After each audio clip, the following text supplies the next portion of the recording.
We get money from special highway tax. It comes from the state every year. We get about $500,000 from that. So that's part of your gas tax that you pay to the state, comes back to the city. And then we also put money in from the general fund.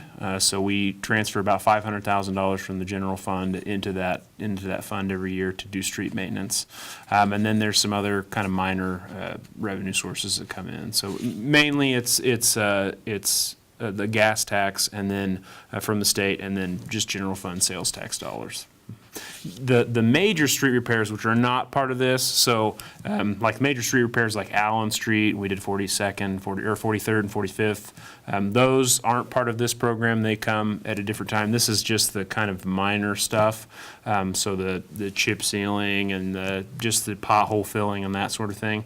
So that funding usually comes from a fund we call Commission Capital Reserve, which is that fund has been built up with additional or with sales tax revenue over time. So that allows us to pay cash for most of those large scale projects. But that's not part of this just annual maintenance.